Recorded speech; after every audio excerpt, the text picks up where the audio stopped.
तेथे मग पाप निर्दान आनंदाचे नाम नित्य जाचे मुखी तोची जगी सुखी सर्व काळ सद्गुरु से अर्पित तन मन धन तयासी मी शरण प्रसाद म्हणे आनंदाचे नाम नित्य जाचे मुखी तोची जगी सुखी सर्व काळ माहुरच्या देवराया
दंडवत तुझे पाया अखंड मंडलाकारं व्याप्त येन चराचरं तत्पददर्शितेन तस्मै श्री गुरुभ्यो नमः जयांचे केले स्मरण होय सकळ विद्यांचे अधिकरण तेची वंदू श्री चरण श्री गुरूंचे ते नमस्कार मी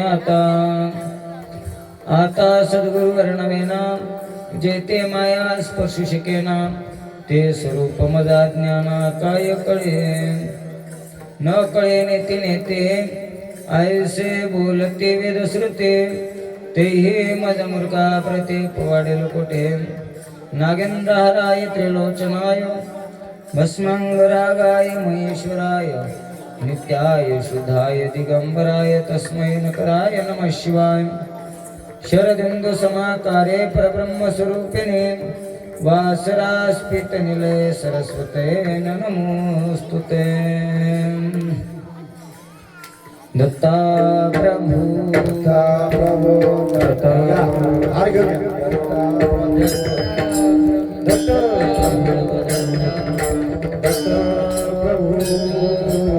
सद्गुरुचे रूप तेथे मग पाप निर्दान आनंदाचे नाम नित्य जाचे मुखे तोच जगे सुखे सर्व काळ सद्गुरु से अर्पित तन मन धन तयास मे शरण प्रसाद मुने आनंदाचे नाम नित्य जाचे मुखे तोच जगे सुखे सर्व काळ प्रस्तुत प्राप्त स्थळी प्राप्त प्रसंगी कीर्तन रूपी सेवे करता निवडलेला अभंग महान भगवत भक्त संत सम्राट विश्ववंदय जगद्भूषण आनंद संप्रदायाचे महामेरू कोलंबे निवासी गुरुनाम गुरु श्री श्री 1008 म्हणतो डॉक्टर प्रसादबन महाराज यांचा 4 चरणाचा अभंग असून या अभंगामध्ये महाराज 2 विषय मांडतात. एक तुम्हा मला असणार भगवंताविषयी भावनेचं महत्व सांगतात आणि दुसरं जे महत्व आहे ते तुम्हा आम्हाला असणार नामाचं महत्व या अभंगामध्ये महाराज व्यक्त करत आहेत. काय महत्व असेल? भावे दत्त दत्त म्हणती जेवाचे या जगतामध्ये या सृष्टीमध्ये अनेक अनेक अनेक साधने आहेत बाबा. किती साधने आहेत सांगता येतील का? अजिबात सांगता येत नाही. नानाविध प्रकारच्या नाना भक्ती आहेत, नानाविध प्रकारचे नाना मार्ग आहेत. किती मार्ग आहेत अजिबात सांगता येणार नाहीत, एवढे मार्ग आहेत. हा. मग एवढ्या मार्गापैकी जात असताना कुठल्याही मार्गाने जा म्हणतात महाराज, कुठल्याही मार्गाने जा, परंतु जात असताना तुमचा भाव कसा आहे हे फार महत्वाचं. कसं आहे? फार महत्वाचं आहे माझ्या बापू. कारण 6 शास्त्र, 18 पुराण, 4 वेद, 52 उपनिषदा, याच्याही पलीकडे नवविद्या भक्ती, हे सर्व जे काही शास्त्र आहेत, ते जे काही ग्रंथ आहेत, एका प्रकारचं मत एकाला अजिबात लागलेलं नाही. म्हणून शास्त्र पुराण हे जरी आपण वाचवीत असलो तरी ते वाचवत असताना किंवा भगवंताचं नामस्मरण करत असताना नेमका तुमचा भाव भावी विन देव न कळे संदेह.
गुरुवीन अनुभव कैसा कळे.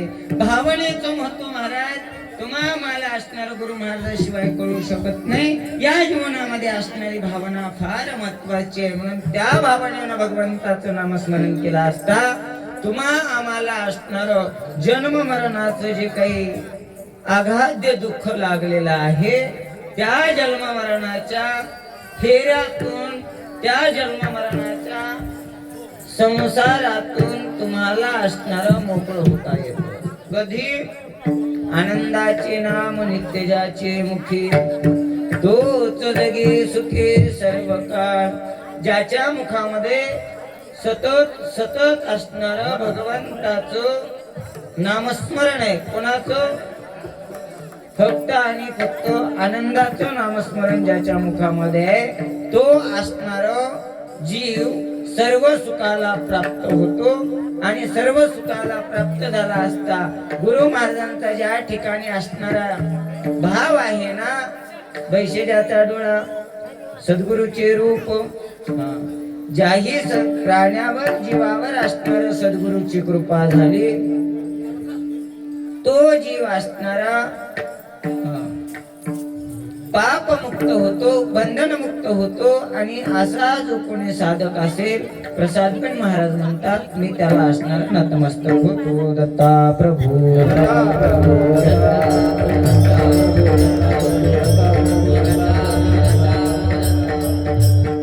असो.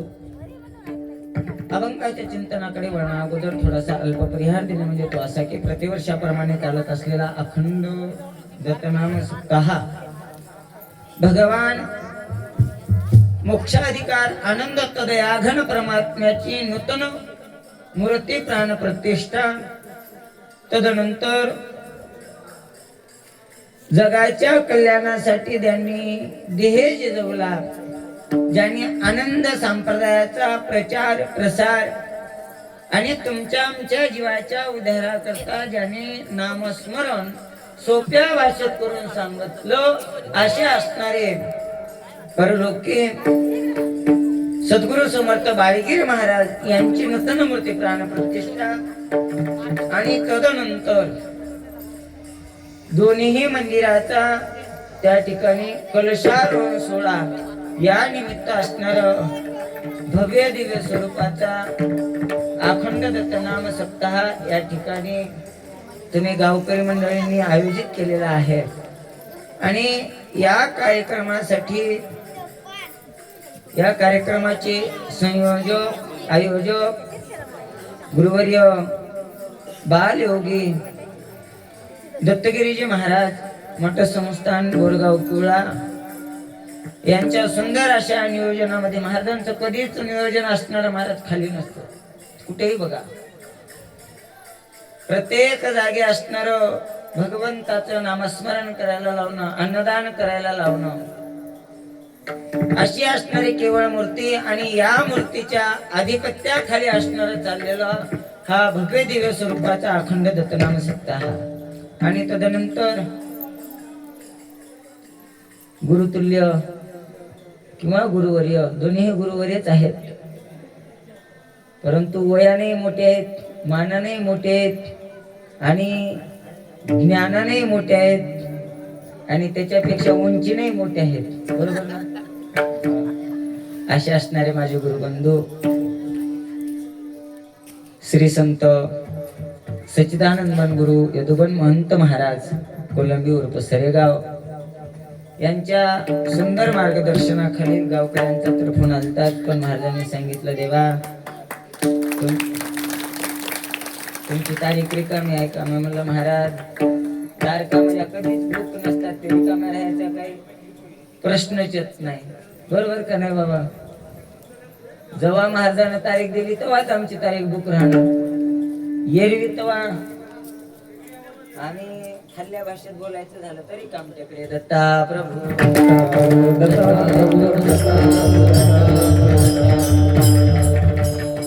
दोन्ही गुरुवर्यांच्या चरणी असणारा नतमस्तक होतो. आणि सुंदर असे गायनाचार्य लक्ष्मणजी महाराज बोरगडीकर, तुम्ही बारडकर ना, विश्वनाथ महाराज मुगटकर, ज्ञानेश्वर महाराज बारडकर, त्याच्यानंतर अजून कोण आहे बघा? रामदास महाराज मुगटकर. रामदास महाराज थडी बोरगावकर दिसायला ते मुगटकर आहेत. बरं, छान. त्याच्यानंतर आमच्या संस्थेतील विद्यार्थी श्रीकांत महाराज ठोंबरे आणि उत्कृष्ट असे पकवाज वादक. कसे कसे उत्कृष्ट, उगाच उत्कृष्ट म्हणणार, त्याला कष्ट करावे लागतात म्हणून उत्कृष्ट म्हणतात. किती कष्ट करावे लागतात?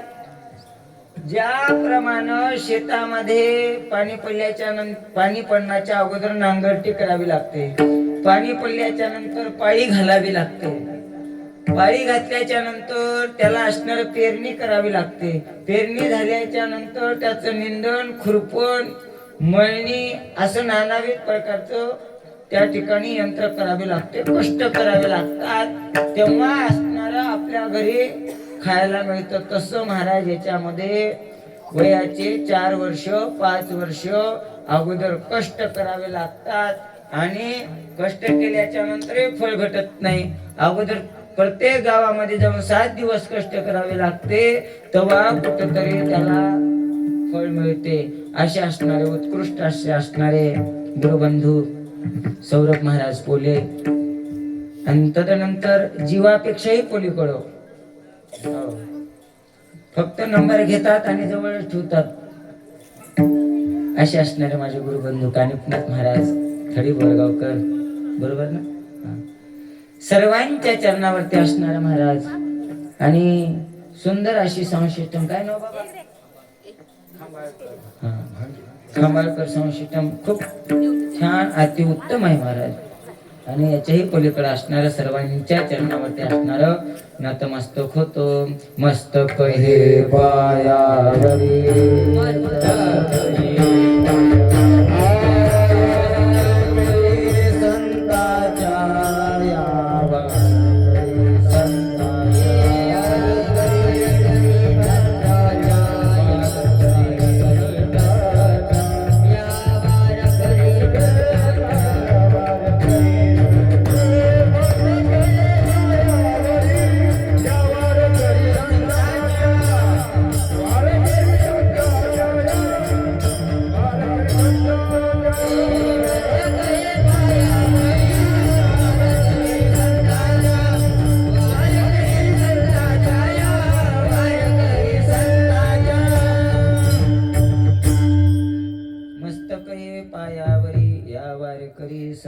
अच्छा असं महाराज जास्त वेळ घेणार नाही. अगोदरच येता येता 9:30 वाजले.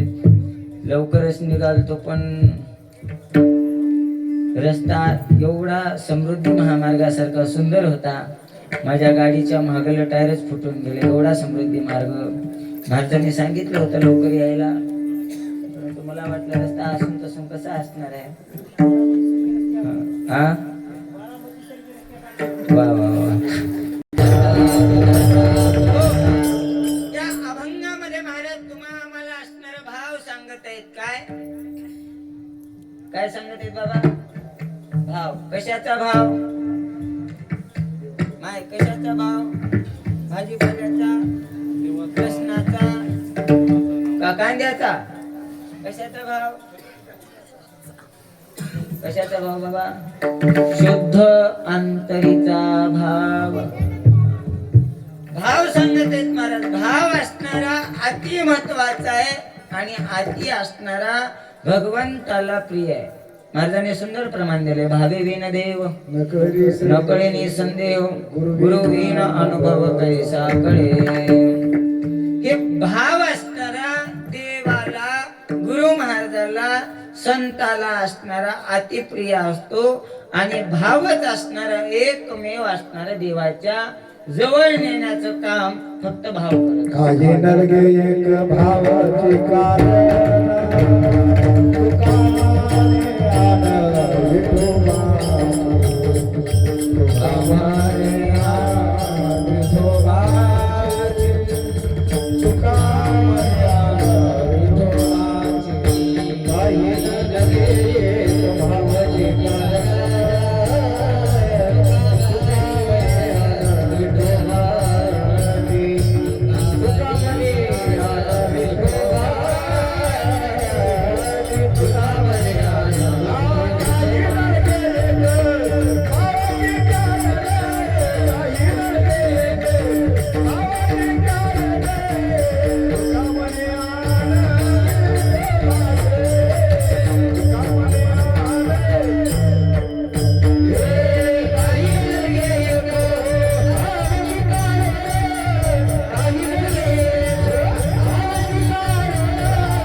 जगद्गुरु तुकोबाराय तुम्हा आम्हाला शपथ घेऊन सांगाले. काही न लगे एक भावची कारण तुका म्हणे आन विठोबाची. आण घ्याले का. मराठी भाषा सांगायचं झालं तर त्यांची शपथ घ्याले. माझी शपथ सांगायलो. हा भगवंताची शपथ सांगायलो. भाव असणारा देवाला काय अतिप्रिय आहे.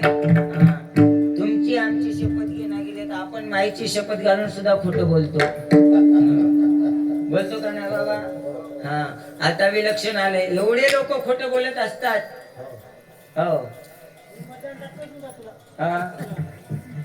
घेतात एकाच महाराज ज्यानं द्यायला आलाय. बाबा काळजी अजिबात करू नका. माझं मत तुलाच. फक्त भाव ठेवा.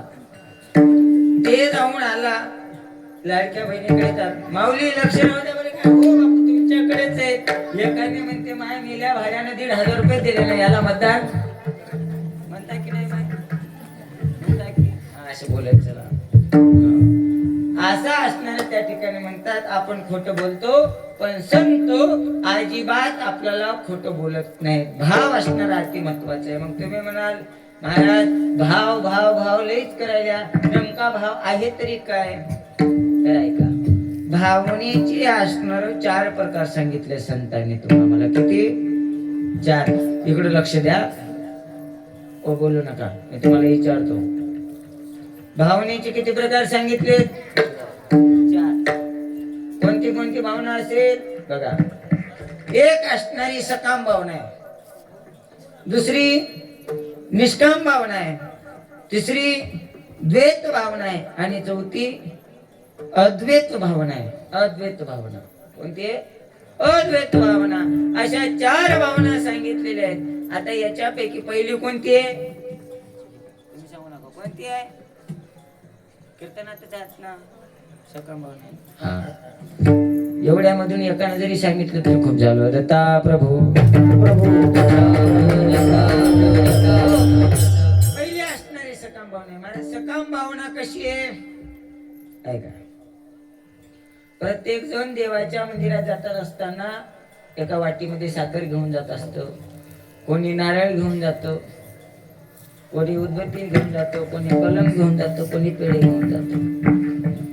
जात असताना पेढे असो का साखर असो का नारळ असो देवा पुढे फोडतात खरं. साखर देवा पुढे ठेवतात, पण किती ठेवतात? चिमूटभर साखर देवा पुढे ठेवतात. ठेवल्याच्या नंतर देवा पुढे काय काय मागतात बरं माय? खूप काय मागतात. काय मागतात? माझ्या मुलाचं लग्न होऊ दे, मला असणारा नातू होऊ दे, माझ्या मुलाला नोकरी लागू दे. एवढंच मागणार. अजूनही मागतात माझ्या मालकाची दारू सुटू दे. त्याच्याही पलीकडे मागतात. काय मागतात? माझी सासू जर कीर्तनाला गेली असोल तिनं तिकडच असंही मागणं मागतात. म्हणजे ठेवायचं कमी आणि मागायचं जास्त. तुम्हाला अजून सोपं करून सांगतो. एक असणारा साधक होता महाराज. अति दारिद्र्य कुटुंबातील व्यक्ती होता. अति दारिद्र्य. एक वेळेचं जेवण सुद्धा बरोबर बिचारायला भेटायचं नाही. खूप असणारा काबाड कष्ट करायचा. त्यानं विचार केलाय बाबा म्हणले आपला उदरनिर्वाह तरी या कष्ट करून चालला गेलाय. आपण काय करावं? कोण्यातरी भगवंताला असणारे देवाला असणारे शरण जावं. विचार केला. विचार केल्याच्या नंतर गावाच्या बाहेर एक देवीचं मंदिर होतं. देवीच्या मंदिरामध्ये गेला. रोज असणारी पहाटे 3 वाजता जायचा. सडा सर्वण पूजा अर्चना त्या ठिकाणी करायचा. असे 15 दिवस गेले महाराज. 15 दिवस गेल्याच्या नंतर 15 दिवसाला ती देवी त्याला प्रसन्न झाली. आणि प्रसन्न झाल्याच्या नंतर त्याला म्हणायला लागली बाळा मी तुला असणार प्रसन्न झालोय. काय मागायचे ते माग. काय म्हणली? काय मागायचं ते माग. हे थोडे एकदम भोळ होतं महाराज. एकदम भोळ. बाबा तुमच्यासारखंच ते भोळ होतं. त्यानं म्हणला देवी मला तर काय मागायचं अजिबात कळत नाही. तू काय करीतच थांब. मी माझ्या पत्नीला मंडळीला जाऊन विचारून येतो. देवी म्हणजे काय हरकत नाही. ते भोळ होतं. घरी गेलं आणि मंडळीला सांगितले माते देवी हे बघ म्हणे आपल्याला असणाऱ्या देवी प्रसन्न झाली आणि काय वर मागायचे? ते म्हणली बावळटा आपल्या संसारात अजिबात काय नाही, बरकत नाही. तू काय कर बरकत मागा म्हणे. बरकत. हे बोल होतं. बरकत बरकत बरकत म्हणून देवीच्या मंदिराजवळ गेलो.